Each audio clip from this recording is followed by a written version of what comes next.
6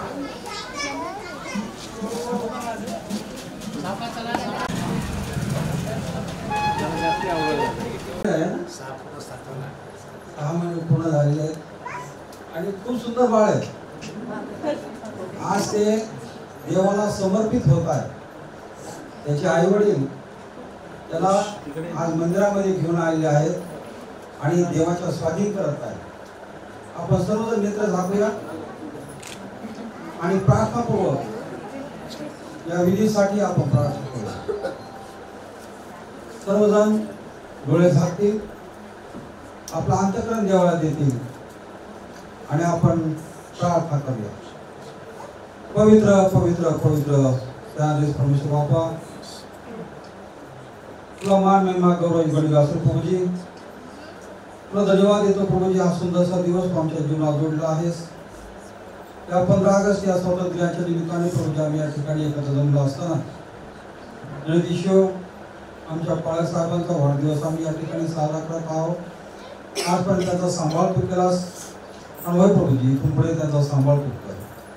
विशेष करून प्रभूजी प्रार्थना करतो आज होशे आणि ताई यांचं हे बाळ प्रभूजी तुझ्याकडे समर्पित होत आहे.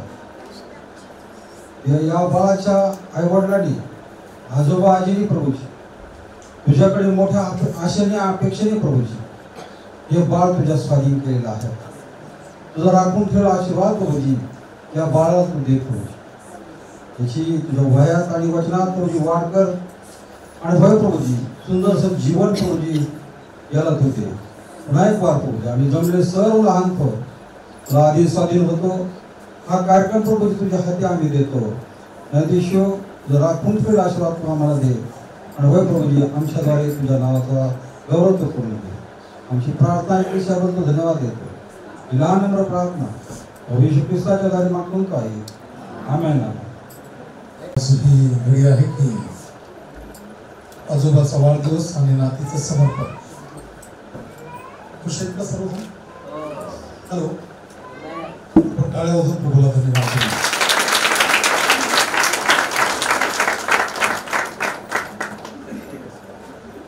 अब्राहम, इसाक व याकूब यांच्या देवा, आजच्या दिवसासाठी आम्ही तुझे उपकार मानतो. तुझ्या दयेबद्दल व कृपेबद्दल आम्ही तुझी स्तुती करतो. आजही विशेष भक्ती तू आशीर्वादित कर. येशू ख्रिस्त आमचा प्रभू देव याच्या नावाने मागतो. आमेन. खूप आनंद आहे कारण कन्या ही कळवळीची आत्मा देवाने दिलेली असते कुटुंबात.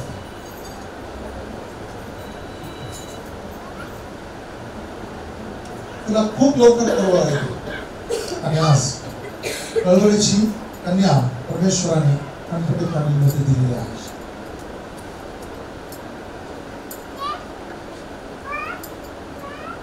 चोवीस ते 28 कोणीतरी लुकाचं शुभवर्तमान 2 अध्याय 21-22 वचन. लूक शुभवर्तमान अध्याय 2 वचन 21-22 ते 25 पर्यंत फक्त वाचून त्यांच्याकडे पवित्र शास्त्र आहे. 8वा दिवस म्हणजे स्मृतीचा दिवस आल्यावर त्याचे नाव येशू ठेवण्यात आले. त्याचे नाव येशू ठेवण्यात आले म्हणजे प्रभू येशूचं देखील एक नामकरण आम्ही त्या ठिकाणी पाहतो. त्यानंतर हे तो उदरात समवण्यापूर्वी देवदूताने ठेवले होते. पुढे मोशेच्या नियमशास्त्राप्रमाणे त्याची शुद्धीकरणाचे दिवस भरल्यावर ते त्याला वर यरूशलेमेत घेऊन आले. ते अशासाठी की त्याचे प्रभूला समर्पण करावे. त्याचे कोणाला समर्पण करावे? प्रभूला समर्पण करावे. आज या ठिकाणी आम्ही पाहतो ह्या बाळाचं आम्ही प्रभूला समर्पण करतो. आई वडिलांच्या आणि इथं जमलेले देवाचे आदरणीय आचार्यगण आणि मंडळी पिता पुत्र आणि पवित्र आत्म्याच्या नावाने. प्रियजनो, आज या आनंदाच्या व महत्वाच्या प्रसंगी आपण सर्व एकत्र जमलो आहोत. या प्रसंगाबद्दल आपण देवाचे आभार मानून त्याला धन्यवाद देऊ. प्राचीन काळातील अन्ना व मारिया या स्त्रिया प्रेमाने या आईबापाने आपल्या बाळास या उपासनेच्या स्थळी प्रभूला समर्पण करण्यासाठी आणले आहे. या प्रभूला खरोखर फार संतोष आहे. आपल्या प्रभूने लेकरांना फार प्रेमळ आमंत्रण दिले आहे. तो म्हणतो, बाळकास माझ्याकडे येऊ द्या, त्यास मना करू नका, कारण स्वर्गाचे राज्य, बोला की स्वर्गाचे राज्य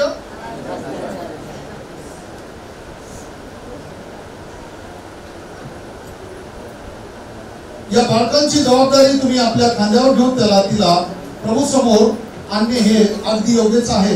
या बालकाची निर्मिती तुम्हा उभयतांच्या जीवनात अगदी गूढ व आश्चर्यकारक रीतीने देवाने घडून आणली. म्हणूनच आईबाप या नात्याने अतिशय आदराने व विचाराने आपला प्रेमळ पिता व स्वर्गीचा देव यांच्या समोर व या मंडळी समोर उपकारशील मनाने तुम्ही उभे आहात.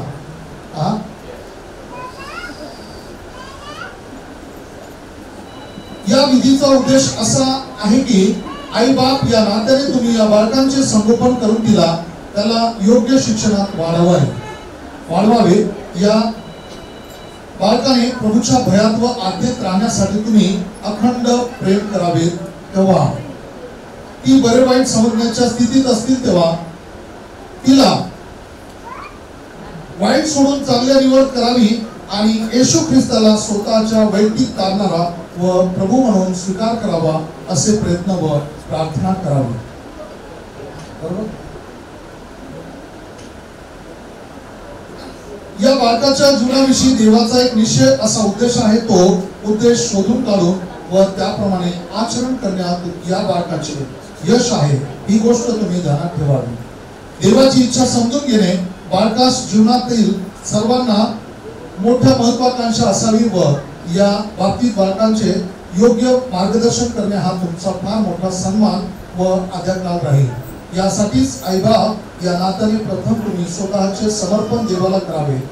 त्यानंतर आपल्या मुलीचे समर्पण करणे हे योग्य होईल. ज्या उद्देशाने आपण या बालकाला प्रभू समोर घेऊन आला आहात तो उद्देश पूर्ण होण्यासाठी प्रभू समोर तुम्ही पुढे करार करावा. मोशे आणि शुभा आपल्या कन्येचा समर्पणानंतर तिचं जीवन पूर्णपणे देवामध्ये प्रभूमध्ये ठेवावं यासाठी तुमच्या दोघांना उभयतांना करार करायचा. माझ्यासोबत तुम्ही बोला. तुम्ही उभयता या बाळकाचे पालन पोषण करून तिने प्रभूच्या आज्ञा पाळाव्यात. प्रभू या बाळाची वाढ होण्यासाठी तुमच्याकडून होईल तितके प्रयत्न करण्यासाठी तुमचे स्वतःचे प्रथम प्रभूला नव्याने समर्पण करता का?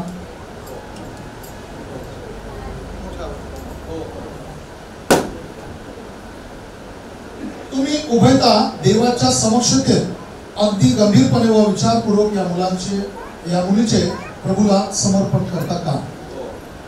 आवाज येते का सर्वांना?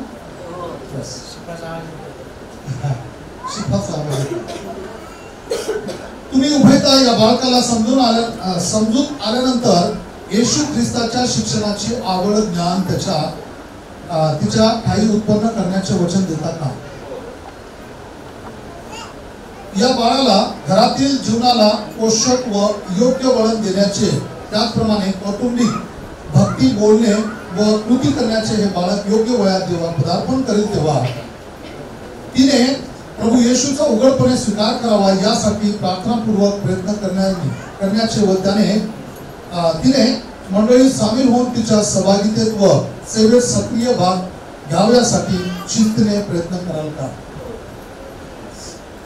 ज्या ती देवासमोर व या मंडळी समोर तुम्ही या बालकाचे समर्पण करण्याचे निश्चित ठरवले व देवासाठी या बालकाचे योग्य रीतीने संगोपन करण्याचे आश्वासन दिले आहे त्या अर्थी मी आपणास निश्चित बजावतो की ही पवित्र जबाबदारी पार पाडण्यासाठी वरून येणाऱ्या शहाणपणाचा, धीराचा व सद्भावनेचा उपयोग करा. ही महत्वपूर्ण जबाबदारी पार पाडण्यासाठी देवा तुम्हास सहाय्य करो. आपण सर्वजण मंडळी उभे राहूया.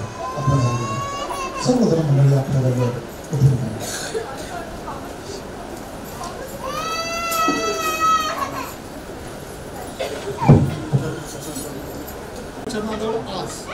एस्तेर या नावाने प्रभू ह्या कन्येचं समर्पण करत आहोत.